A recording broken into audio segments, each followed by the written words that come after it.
Today on Treasure Hunting America, we'll meet Nina, an energetic treasure hunter who's had incredible luck finding Civil War items from her own backyard.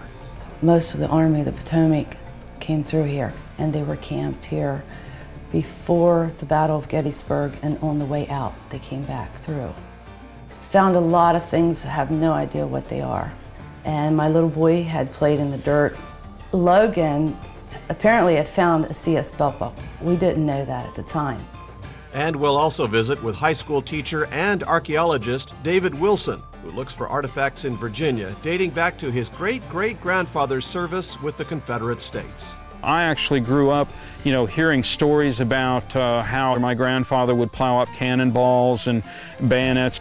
It's a great hobby, and it's potentially very lucrative. It, at times, has put bread on the table for me. I know of some people who have definitely made a living off of it.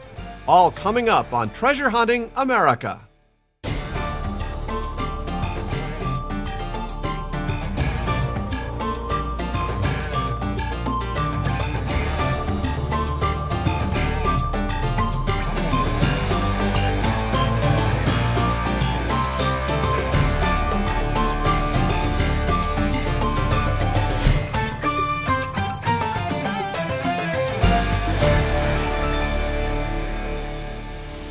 Hello and welcome to another episode of Treasure Hunting America. I'm your host, Mark Hendricks. For the next half hour, we'll share some amazing stories of everyday treasure hunters across the country. At first glance, Nina isn't what you'd expect in an avid treasure hunter, but after her 3-year-old son found a $5,000 Confederate belt plate deep in his sandbox, she was hooked. The way I got started into metal detecting was out back here at my house. We were digging a fish pond, and my little boy had played in the dirt. He had something, he kept burying it, and then he would dig it up, rebury it, dig it up.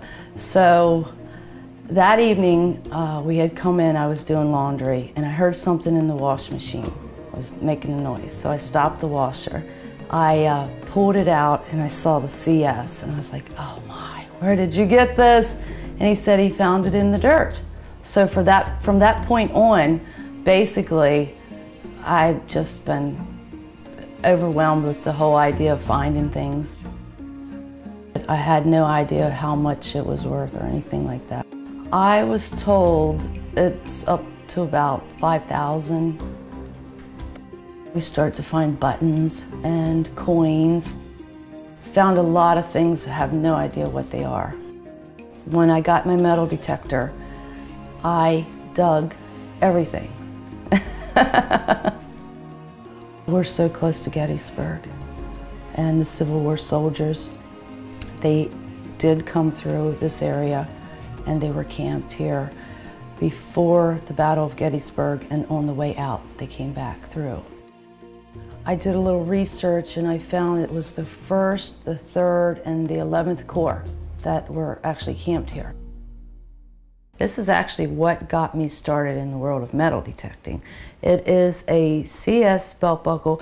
This is actually part of a 2-piece belt buckle. This is called the tongue, and there's another section that goes around which is called the wreath. And the CS stands for Confederate States. I love to get my hands dirty. I don't mind it at all. I'd rather get my hands dirty than do housework. I hate housework. It's so much fun. And when I get out there, all my worries and problems, they leave my body. A lot of people probably wouldn't believe this, but I have actually lost 30 pounds metal detecting. Once you start finding things, you know you've got a good area, you don't want to stop. You just want to keep going. I always feel as though I'm going to find the mother lode. One day I'm going to hit it. I know it. It's out there somewhere. It's very addicting. The way this has changed my life, I had been in a really bad marriage. I had lost my self-esteem, had nothing to look forward to. And once I started to metal detect, I felt good about myself. I started finding all these really neat things, and then I shared it with my friends and my family, and A lot of people, I believe, were intrigued by the fact that I was a woman and I got out there and I was doing all these things and going here and going there, and that's changed my life. The whole concept of metal detecting, it is now my life. When we return, Nina will show us her favorite finds, a collection of Gardner explosive bullets.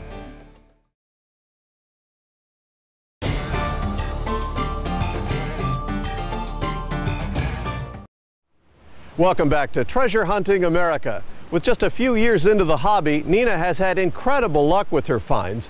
Some treasure hunters with a lot more experience than her have become a little envious of her amazing treasure trove. There are a lot of guys around here that metal detect, and as far as I know, I'm kind of like the only woman in this area that's really into it. I don't want to sound egotistical or anything like that, but they are envious of me, I know it. I had been in a shop in Gettysburg showing my find, and I heard another guy from the same area where I live, he was there, and he goes, I don't know who she is and I don't know where she's finding this stuff. So I was like, wow, you know, with the attitude. I know I've been followed before. I've actually have worn my father's old camouflage hunting archery outfit to try to stay undercover. So there are guys who are fanatics when it comes to metal detecting. So I've come to a location today where I believe this is a very old property. The buildings are old. I would say this house is possibly maybe built in the mid-1800s. I contacted the landowner, and this property is posted no trespassing, but fortunately for me, he has given me permission. So hopefully we're going to find something today and I'll be proud.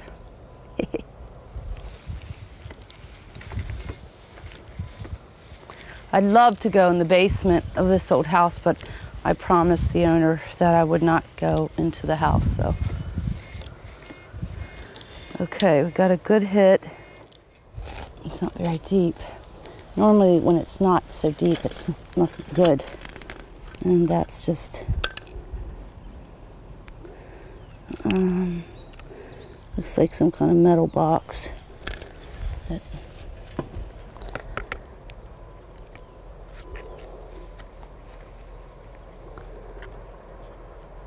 Not sure. I know that the soldiers carried, it was like a box they kept their bullets in. I believe it was a metal box. So it could be remnants of one of those. I'm not sure. The first time I went out, I found it's what you call a Gardner explosive bullet. And it was actually the first bullet I found, and I had no idea what it was, and I carried it around with me for about 2 weeks. These are the Gardner explosive bullets. And as you can see, these are different color. The white are made of lead, and these bullets are actually made of zinc and pewter. On the bottom of these bullets, this supposedly is a copper, somewhat cylinder inside, and the gunpowder was packed up in here. So on the bottom, there's also the person's name that invented them. His name was something or another, Gardner, and I believe the patent date is like 1861 or something like that. Don't quote me. There have been guys that told me they've hunted for like 30, 35 years and have never found one. And I was lucky enough to find 13. They are a very rare bullet from what I understand. And they were used during the Battle of Gettysburg, and I believe they were a type of experimental bullet. And when the person would shoot the weapon, their gun, sometimes the bullet would blow up and that person would get hurt. So they banned that bullet, and there aren't a whole lot around. I heard they will go anywhere from 300 up. I know there is another caliber, I believe it's a 58 caliber, the Gardners, and from what I understand, they go for like $1,200 and more. I started going to relic shows, Civil War shows, and that sort of thing. And of course, I picked their brains. Play the dumb blonde. Everyone wants to buy them. I did let one go for a little bit of, I don't know, I think it was like $150 or something like that. But now I realize they're worth more. The reason I do this is because when I get out there, I get such a great peace of mind just being outside. I've been in the thickets too. Believe me, that's pretty rough. But just being outside, it's great to get out there, the fresh air, the exercise, the intrigue of finding something. It's a good number. So I pinpoint, and I do like an X mark. Okay, it says 1.5 inches. So what I try to do is dig away from the center, so if it's something good, I don't damage it. Oh, it's a spoon, but it's a modern day spoon. So, World Stainless. Looks like World Stainless. Not good. But there could still be something else there. So I recheck my hole. Nope. Make sure you cover your holes. Now these are two more items that I've recently found. This of course is lead. It would have been melted down, and what they would have used this for, I have no idea. Maybe a whistle? But here, this here is really interesting. I've never found anything like this. And it's probably a small caliber bullet. There is the Roman numerals XVL. I mean, you know each letter. This is what the X is 10, the V is 5, and L, I believe, is 50. So 1550? I don't know. I've only been doing this a short time.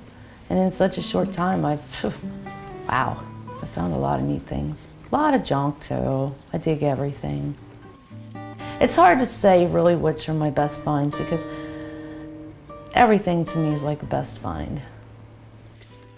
I will be doing this as long as I can walk. I will always be metal detecting. As long as my back doesn't go out, I'll be just fine. When we return, we'll meet David Wilson, an archaeologist and high school teacher whose passion is finding Civil War relics.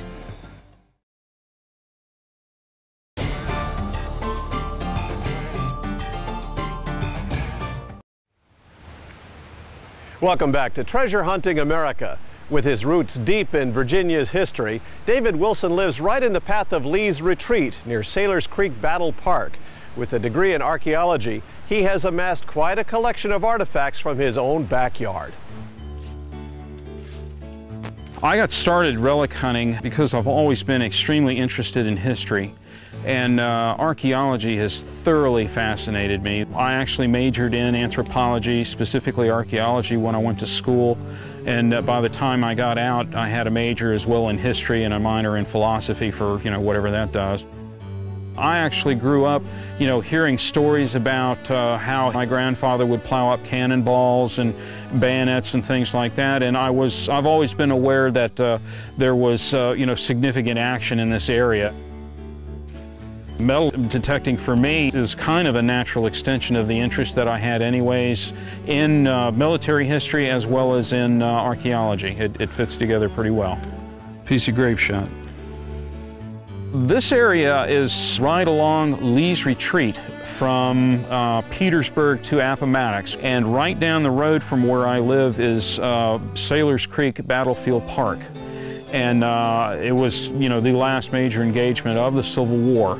And I've known about that for years. I've gone down and visited the site for years, and I realized from talking to other people in the area about things that they'd found, to be able to go out even in your own yard and dig up artifacts and buttons and things like that, it was almost a religious experience when that first happened. This case is an example of the buttons that I found in one particular area. There was an old tobacco inspection port on the Appomattox River called Jamestown when the bateau used to run. It was a settlement. There were several girls' schools, several taverns, and it was a thriving little community before the railroad came through in 1854. The railroad missed Jamestown. There's nothing left now except house sites, ruins, and things like that. But if you have a metal detector, you can go out, and almost all of these are buttons that I have found around the house sites and the taverns there at Jamestown. Many generations of David's family have lived in the Rice, Virginia area, close to Sailors Creek Battle Park. I am surrounded by great areas to hunt. I can go, several miles in any direction, and I can find artifacts. I'm located in a very, very good spot. I'm fortunate in that regard, in that my father bought property right in this area about 30 or 40 years ago. So it's been easy for me to go out literally in the yard and dig up buttons and many balls and things like that. And digging something up out of your yard, because you realize, hey, these people were literally in my yard and they were literally fighting each other in my yard. And it's just, once again, it's just fascinating. When we return, David will show us some of his most effective research tools and the danger of buying counterfeit relics.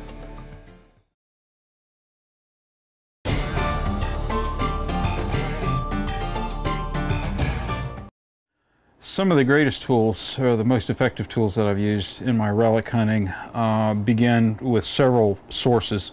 One, I've got a copy of the official military atlas of the Civil War that has maps for virtually all of the major campaigns and battles, including Lee's retreat to Appomattox. Another invaluable source for information is this. This is the official records on the War of the Rebellion of the Union and Confederate armies. There are between 250 and 300 accounts of the fighting that took place in this particular area that were written by the people who actually fought there. This has been a tremendously valuable research tool. One other piece of information that I use, topographic maps. And this is just a copy of the one in the area. Literally, I've got maps that I have plotted all of my major finds on. And I can pick up the map and I can look at it, and you can detect patterns as far as artifact dispersal. What you see in front of you here is an example of earthworks. In this particular case, it's roughly a squared fort where they had artillery pieces located in here. The fort was probably completed sometime during the Civil War. At this particular fort, when the Union forces came through here right after Sailors Creek, they found at least 5 artillery pieces still in the fort, as well as dozens of cannonballs and shells and other pieces of ordnance like that. Unfortunately, over the years, places like this have been hunted out. There's very little left to find. Metal detecting itself, I think, is a wonderful hobby. Whether or not you're looking for Civil War relics, or if you're coin shooting or looking for jewelry or something like that, it's a great hobby. I mean, and it's potentially very lucrative. It, at times, has put bread on the table for me. I know of some people who have definitely made a living off of it. It's great physical activity. I love being outdoors myself, and it's an excuse to be outdoors. These iron objects here, iron balls actually what they are called grape shot. They were used by both sides. They would be packed into cannons, and the cannon would be discharged like a giant shotgun to devastating effect. They're usually fired in what they call stands, to where there might be several dozen fired at once that would splinter out, much like a shotgun would do if you were out hunting game. Because this hobby can be very lucrative, one has to be wise in knowing which relics are genuine and which are unauthorized replicas. Some of the Civil War artifacts that you find can be extremely valuable, especially if they are rarer items. Unfortunately, because of the value of some artifacts, some people have counterfeited artifacts, newly manufactured them, and soaked them in acid or buried them for a couple years or something like that to where they look like the original thing, and then have passed them off and sold them as the original thing. This isn't an example. For most people, they would say, well, you've got a Confederate States belt buckle worth anywhere from $800 to $1,000. I paid $6 for this buckle. When I bought it, it looked like this. From a little bit of treatment, it looks like this. And unfortunately, because of the value of a lot of these artifacts, you really have to be careful when you go out and you buy artifacts, especially if they are high-end or valuable artifacts. The ultimate find for me would probably be like a Virginia State Seal sword belt plate. I seriously doubt if I'm going to find one, but it would be something that I would really love to have. Confederate forces just habitually used Union equipment that was captured on the battlefields and other places. They were able to recover, items and use for themselves. The historical value for me is what's the payoff, and that I might talk about items in terms of their value as far as monetarily. The historical value is something different, and I rate that much higher than the monetary value. I actually thought that I was going to be getting out of this several years ago. I realized that this is so much in my blood now that I expect I'll probably be relic hunting as long as I can still walk. Thanks for joining us for this episode of Treasure Hunting America.